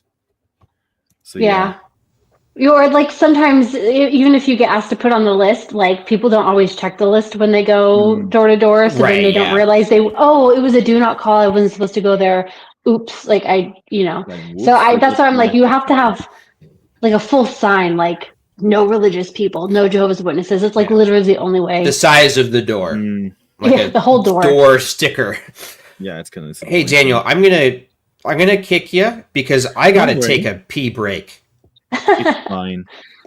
It's gotta happen for the goodness of my bladder, so it doesn't explode. But thank you so much for calling in. It's been a pleasure. Thank you. Yes, thank you. Feliz Navidad. Merry Christmas. Oh, he was in the middle of Merry Christmas. We'll never know what he meant to say. Okay, how are you doing on time? I'm fine. I don't have plans. All right. I don't leave my house. So. Me neither. Okay, quick bathroom break, and we'll be right back.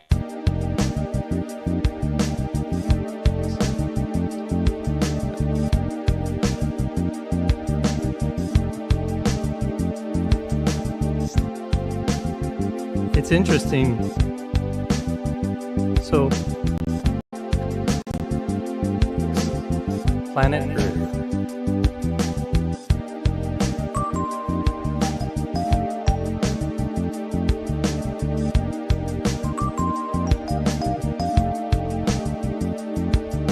Perfect.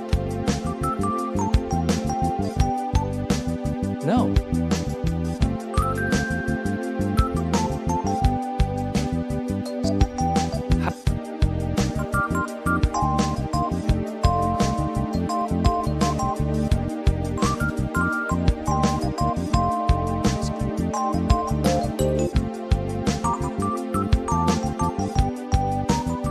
Now, think about it. Maybe we've that puts to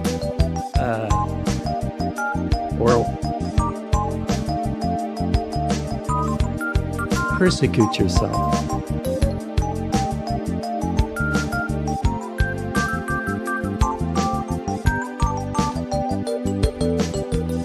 Very good.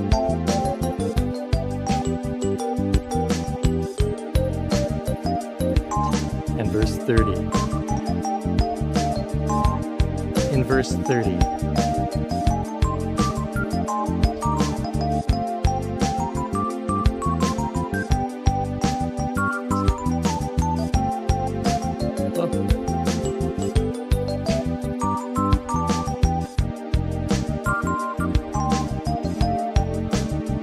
He doesn't want the truth.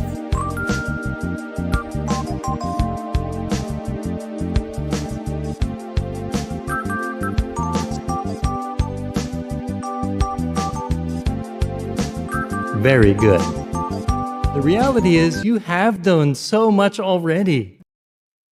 Okay, okay. I decided to get water at the very last second. I was like, oh, I was like, I had to refresh my page because I like turned my camera off and it wouldn't turn back on. Okay. Here's what I'm gonna submit before the court. First of all, Mr. D, thank you so much for becoming a new member of the channel. And therefore, the winner of tonight's game. Thank you. I didn't know we were playing anything. I'm about to say, what if I just never explained? I zoned out and was world building during the rules, so I don't know what happened. There's literally no game. I just was searching for anything to say. Okay, I'm going to. I have time for 2 more calls, and then I probably have to call it a night because I have to do other things, unfortunately. So I know that a lot of people are waiting. But you know what? Time waits for no man. I don't know what that has to do with this, but it was something to say.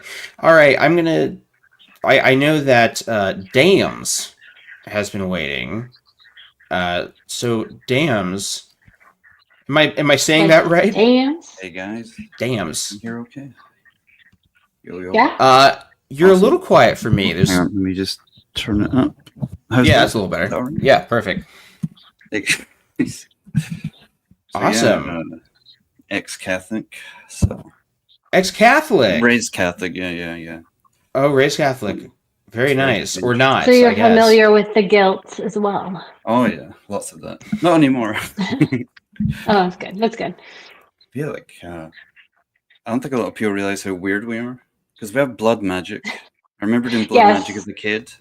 Yes. So. Now explain what you mean by that. So.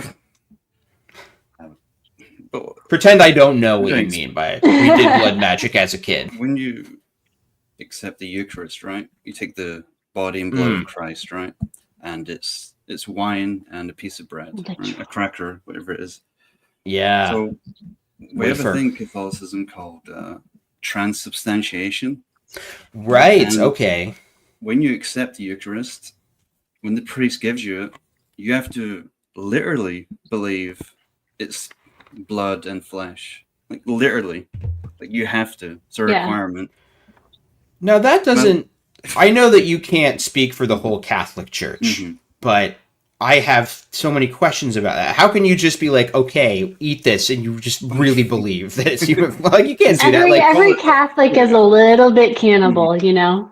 You're right. Like, I'm a cannibal for Jesus. Listen, you are eating this donut, but you have to believe that it's a steak while you're eating it. You have to. Like just on that level, I don't understand how you can trick your brain into thinking that you're eating something else. It's bullshit. That's why they don't talk about it. That doesn't make a lot of sense. You literally have to believe it, or it doesn't count. You know. I've heard people liken Catholicism and even some other forms of Christianity. They're like it's basically just repackaged witchcraft. Like, and it's true. Like the incense and like there's all these like the candles and the rituals. Like I like the Catholic aesthetic, like that old Catholic stained glass. Like there's something about it that's very like dark and witchy. I find the idea of doing a flesh blood ritual now to be kind of cool. Like honestly, I really thought that's what I was thinking. Like when I started learning like what the world worldly churches, as we would have called it, as witnesses. Like, when I learned about that stuff, I was like, that's actually kind of fucking awesome. I kind of think that's cool. And then I didn't believe in the transubstantiation thing, but I dabbled in Christianity. And, you know, I went to a church and did the communion, and I felt nothing. And that's when I knew I probably didn't really believe this. It gets pretty boring. Especially like... It was also really boring, yeah. I would imagine. I do want to go to like a Christmas mass or something, but like at a really cool old church, not just like not like the Catholic church down the street or something. I don't even know if we have one in my town, but like a really old. Get that vibe. I 2 seconds in and I would be in my own world, but I want to hear the choir and things like that. I think that be in your own world in that building. Yeah. My imagination can go wild in there. So I'm like, yeah. They're beautiful buildings, but it's like, it's dedicated to an obvious lie, you know, that's the only downside. Right. Historically, I have this like fantasy of being able to like buy an old church like that and converting it into like either a home to live in or like a public space. So like maybe like a library / bookshop / you know what I mean? Like church that way, like libraries are the best. It can still be for the community and you can still appreciate the environment that it is and how beautiful it is, but it's not tied to Jesus. There's quite a lot of them here actually. Like you buy an old church and turn it into a pickleball house. court. Oh, they're great. Yeah. I went to Dublin one time and they had they had a cafe that was in an old church. Sorry, I'm talking over you because I'm getting excited about churches. It's because my country is like 51% secular, so religion's kind of on the decline. So a lot of buildings just get listed. You can just buy them. I love where are you calling from again? It's Scotland. Okay, go Scotland. Oh yeah. I wish I could go to Scotland. Like the U.S. is not on the religious decline, unfortunately. Well, maybe it is. Maybe it's you know they're just in the government. I think they're actually a minority here, but they're so freaking loud. It's kind of like my audio. It's just yes, exactly. So that would be nice to be able to go there, see churches, but not have to feel like you're forced to worship there. A lot of them are just open to visit. You know, it's kind of like it's more historical. I did see oh, sorry. There was a Protestant church, right? And it was an old historical one. I decided to visit. And they had a stall. They were selling like trinkets. And I just thought, well, didn't Jesus rage out about that? Yeah. Literally the money changers in the church.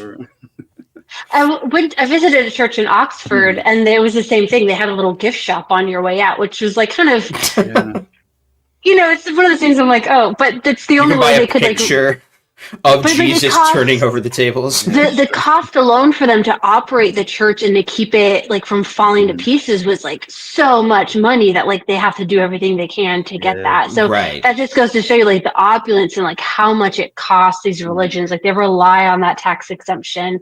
They rely on your money to keep the building. It's okay if you're starving to death, but like the building has to be maintained. Right. So. The Catholic Church doesn't care if you're starving to death. You know, it's just have more kids. They'll fix it somehow. So.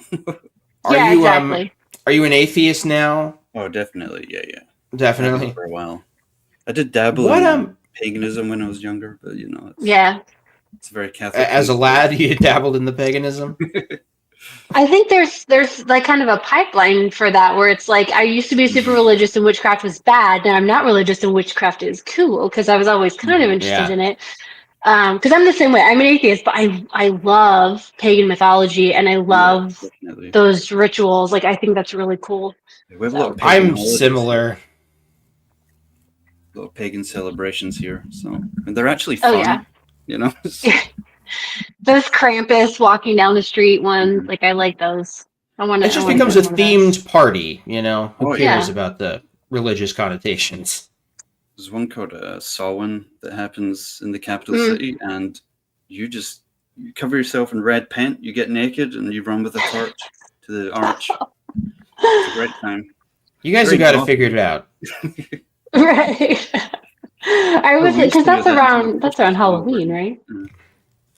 Yeah, that's right. Yeah. What do you call the red paint one? Well. Samhain. Midsummer fire. Yeah, midsummer as well.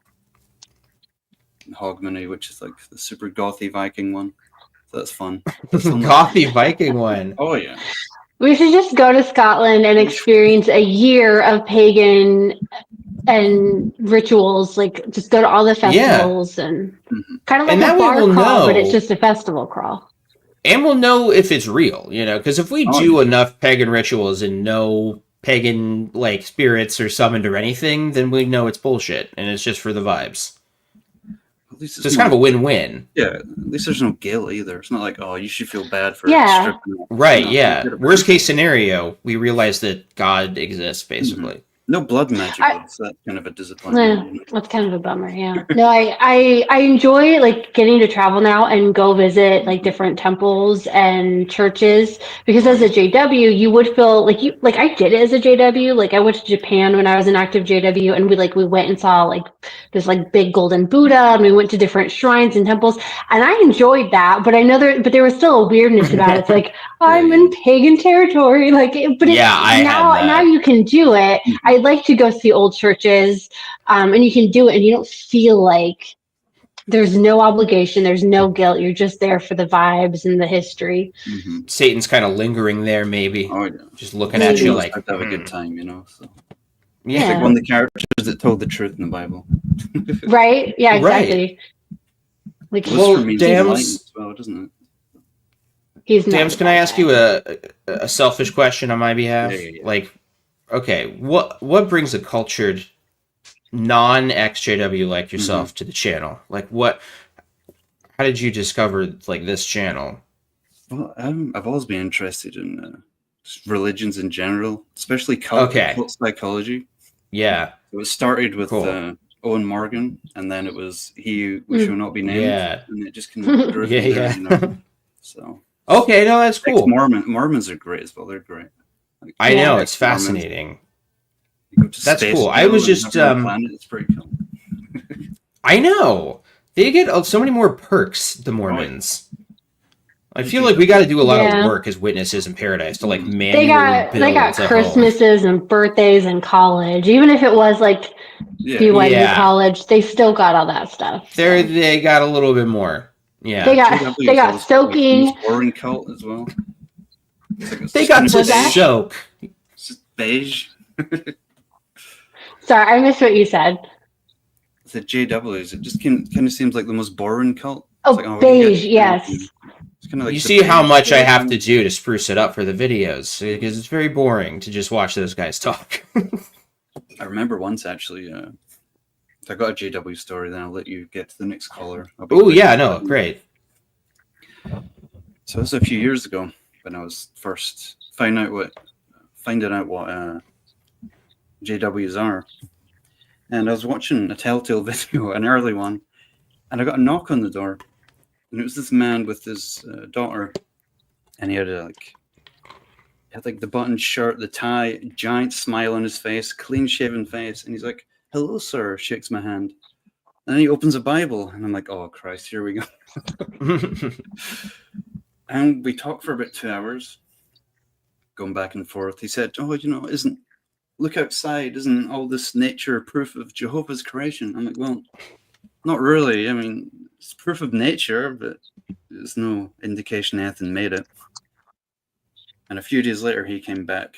We had an argument for like 2 hours. Well, not an argument, a discussion for like 2 hours. I'm surprised he stayed that long. Oh, I'm basically got him to admit that if Jehovah killed his daughter somehow, he'd be okay with it. Oh, and he had to admit that he would. I can't remember the conversation though. And the last thing he said to me was, "You've given me a lot to think about." And then, well, they never came back. Yeah. But I've done that myself. Yeah. I tried to be nice. I made a joke about demons or something once. I shouldn't have done that, but I didn't know too much about them, But, yeah. There's nothing funny about demons. No. Dams. Very serious stuff. But some of the you've given me a lot to think about, man. We all used that and just never went back. It was an interesting follow-up, though. I wanted to get your opinion. No, I'll bet it stuck with them. No, I've got an interesting follow-up actually. I had a family member that was out walking her dog, right? And the guy that came to the door, the JW, he walked past her. He started talking to her. He didn't mention the religion or anything. They just had a normal conversation, and he just went on his way. And I thought, are JWs allowed to do that, or is he maybe out or something? Because he didn't have a suit on or anything, you know. So informal. I'm hoping that he broke out. Yeah. Maybe could have just been informal. Are they allowed to just basically stealth witnessing? Mm-hmm. He didn't bring up the religion though, or does that not matter? Do you think he'd do it the second time? Wait, say that again. He didn't bring up the religion or anything when he was talking to her. But do you think he's sort of planting the seeds that he's a nice guy and then he'll come back, or? Yes. Most likely. I mean, you would do that. Like sometimes you would just like talk about, topical things, and just kind of get yourself an in. Like, oh look, I'm a normal person, and then later you'll go back with a scripture or something religious. Yeah, you're trying to establish that like you're normal. Because back then I was like, oh, I broke him out. Look at me, I'm so great. I mean, no, there's probably a reason he never came back. So. No, that's good though. Good on you. All right, well, I gotta kick you. That's the sad part, All right, kick me, senpai. Don't kick me, no. Oh God! You know what? Now I'm glad I did it. Now that was such a nice call up until the very end, and then the kicking had to happen, and we all saw why. Don't kick me, senpai. All right. Lastly, I'm gonna go with. Well, hang on a second. I think. Okay, there's like 3 that basically came on around the same time. Flip a coin. Flip a coin. Oh, do I have a make them Hunger Games like in the chat, in their little chat. We're gonna. Have you guys seen The Dark Knight where he breaks the broom handle in half and makes them fight each other to the death? That's what needs to be happening. Or I'll just digitally. Digital fight to the death. Okay, I'm gonna pick Crystal Curlia. I probably didn't say that right. I saw her earlier in the chat. She's hello. Hi. Hello. Okay. First time doing one of these. Hi. Welcome. It's only my second time doing one of these. So I more wanted to come on and talk about how watching a lot of ex-JW, ex-Mormon creators actually woke me up from an abusive household.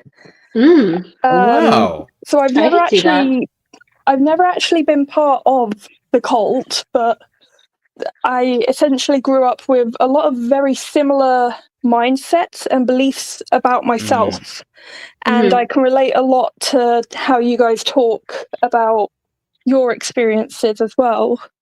Really? Like kind of just in the way that your family like were they manipulative in that way? Yeah, so using like similar language? Yeah. So I guess for me it instilled the same internal beliefs in myself that you guys have expressed. I mean, I had a specific example earlier that someone else mentioned. Sorry, I've come on the call and completely blanked. You'll think of it. Well, but like when you said that, like that kind of content woke you up from an abusive household, I thought about when I was reading a lot of anti-MLM or like multi-level marketing content on Reddit. Yeah. And reading that started to get me to question my religious beliefs, even though they're like, they're technically not related, but they have such similar patterns and they have such similarities in how they operate or how you're expected to act while you're in it that I was like, this is too similar. Yeah, flat earthers and stuff for me. Yeah. Specifically, like you say, creators like Telltale, when he started talking about the bite model, I heard that and slowly I'm like, hang on, this is what Mum's doing. This is what her husband is doing. And it was all very surreal at the time. I was like 14, 15 years old. And I was just laying there because it's actually pretty unusual, the way that I grew up, because I did grow up in a very kind of American white picket fence kind of lifestyle on the outside, whereas inside it was dysfunction. Right. Like my parents, well, my mum and her husband, very specific. I didn't really know my dad until I was about almost 18. But yeah, my mum and her husband wanted to project this image of perfection onto the world. Yeah. And like I say, you can probably hear from my accent, but even though I'm British, we took that very American white picket fence, perfection, look at this is so perfect. Yeah. Yeah. When on the inside everything is decaying and falling apart. But that veneer of happiness and beauty is right there. On the inside, I was from 11 to 17, I was cooking 4 meals every evening and preparing everyone's breakfasts in the morning. I was then going to high school, because that's 11 to 16 in the UK. And I was, doing my high school work. And then I was forced into orchestra from the age of 6, but I play the violin now, so that's not nothing. No, that is great. That's great. Yeah, but there's a whole story behind that as well. Right, and, yeah, she never let me practice, basically, was what that was. She never let me practice, but she expected me to be the best, always. Right, because practicing would have meant taking time away from doing your duties to the family. But you still have to represent the family and be perfect about it. So exactly. Did you have a lot of siblings? No. So there's actually a whole story behind that as well. So my oldest sister was kicked out of the house when I was 11. And then my younger brother, he was always the golden child, as it were. Yeah. So he had his little football career going on. Then he had an existential crisis and broke that down. But that happened after I left. He was 18 by that point. He's fine. He's not, but he won't admit it to himself. Was he kind of molded into doing that and he didn't really want to do it? Kind of like you were forced into orchestra and he didn't really want to do it? Yeah. Again, he was also forced into orchestra, but he was allowed to quit when he wanted to. I was not. He was a boy. He was allowed choices. I was not. And I'm sure he never had to do any housework or cook meals for anybody ever. He never had to, but he was praised when he chose to. Yeah. Interesting. Whereas for me, it was always expected. No praise, no thank you. Not even as much as a thank you, Yeah. I would just literally, my entire routine from the ages of 11 to 16 was wake up, make breakfast for everyone, wash up everyone's breakfast bowls, go to school, go to orchestra, come home, cook, clean, go to bed, next day. Now, one thing you might be noticing is a lack of homework. I never did homework. Thankfully, our grades are not dependent on it here in the UK. Oh, okay. Yeah. But I was consistently told off for never doing homework. So I was getting pressure from school, getting pressure from home. And again, I had when am I going to do this? Yeah. Also, may I just add that a few years ago, I got diagnosed as autistic. So I'm undiagnosed autistic, getting no help throughout all of this. Right. Oh, that's and you're probably learning to cope through masking.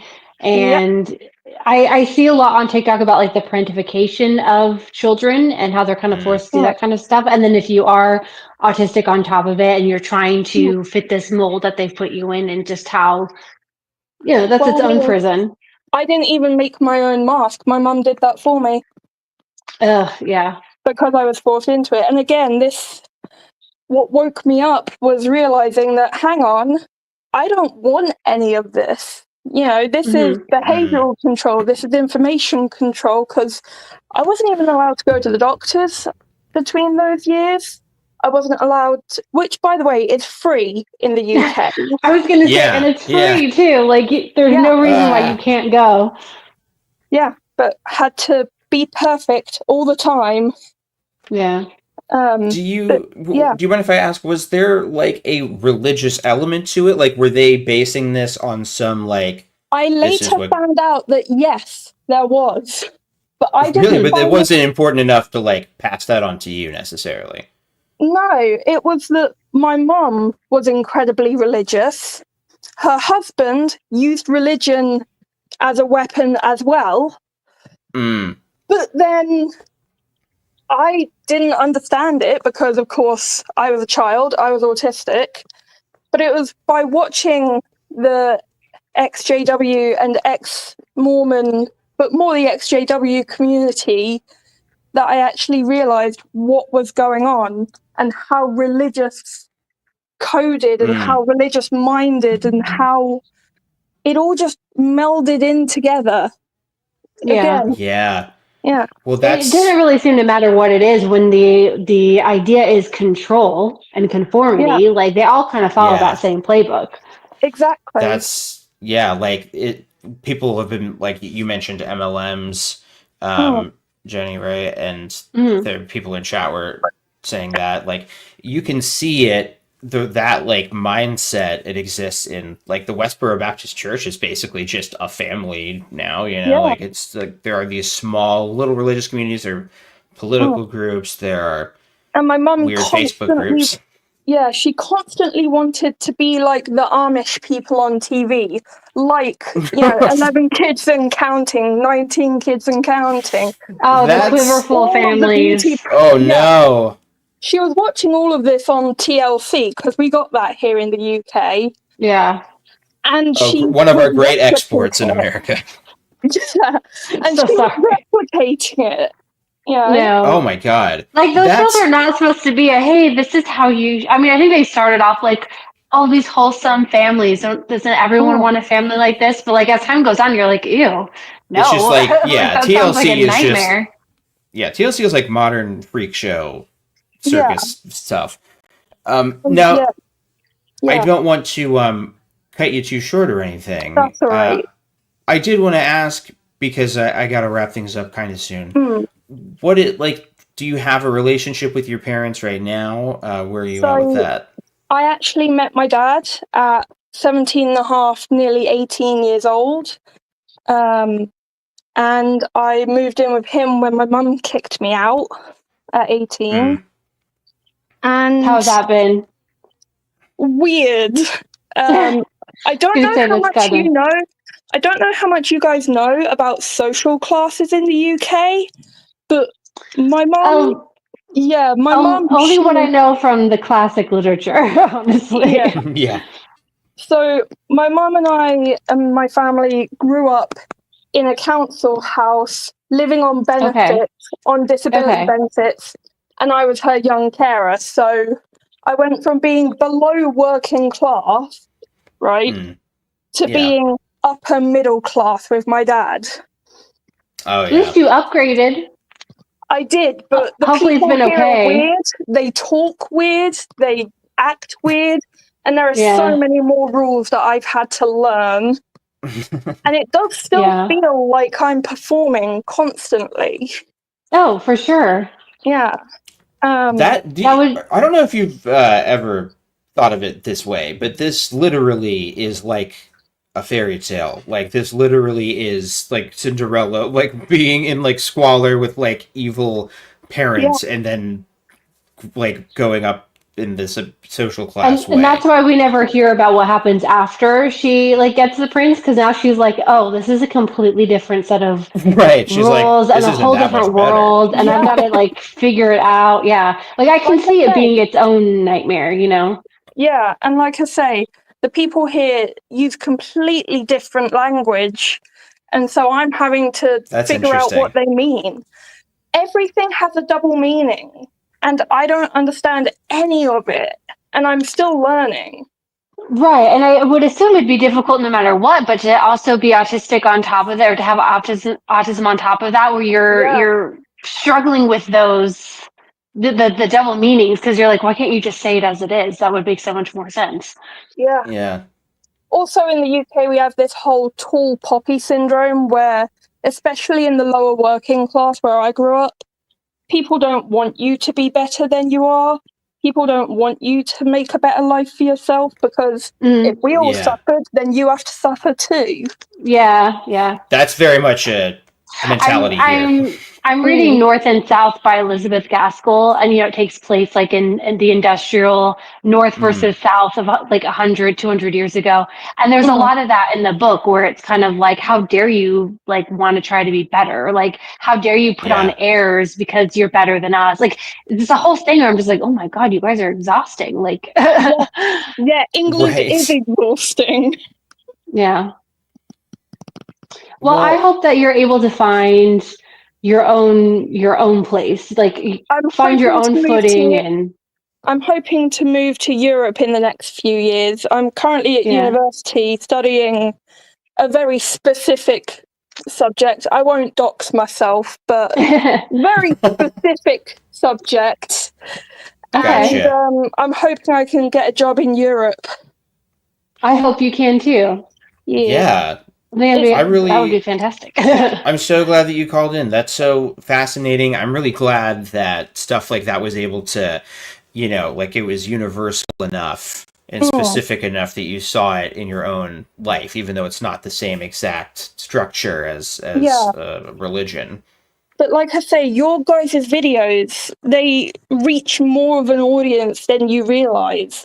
And I think the reason I've stayed with it so long is because I have, in my own mind, I've kind of become enmeshed with the community that you guys have built, because I have been there for so long. It woke me up so, well, it feels like so long ago. Yeah. But There's a shared language. Yeah. And you're welcome to be here in these spaces and get what you need from it too. So thank you so much. Oh yeah, no, this has been great. Yeah, thanks for sharing best all of that luck. with us. Yeah, and call back too.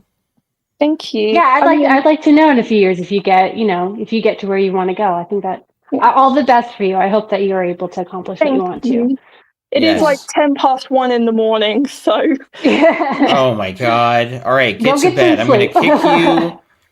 All right, you've been kicked into bed, and everyone else is going to be kicked into bed because I've got to sorry, end this. like all the poor people waiting. I'm so sorry. I know. This is great. I like every time I've done this, I'm like, well, probably no one's going to call in, and then we've had even more people this time. So, Jenny, thank you so much for joining me. This was super fun. Thank you for having me. Yeah, this is good. It was really nice. I always feel like, always, this is the second time it's happened, but like there's so much connection with each other's stories. Like I always take away something from just hearing. And I love the fact that we had people calling from all over the place. We had Scotland and Chile and UK, and I'm sure there was a few others that just didn't get quite mentioned. But that was Australia. Like it's been international. Right. So yeah, super cool. We're all humans. And we all have the same kind of stories all over the world, That's the message of this show. I felt myself getting sincere, and I got worried. I had to stop. I know that happens. I'm like, am I too serious right now? I'm like, okay, I'll just use a funny voice, governor. That was a shout out to all of our UK callers. All right, thanks everybody. This was great. I'll put Jenny's social stuff in the description. So people can follow you on social media. I need to eat food so I don't die. Yes, let's do that. Right. I need to do the same thing. Let's all live to fight another day. All right. Bye. Bye. Bye. Bye.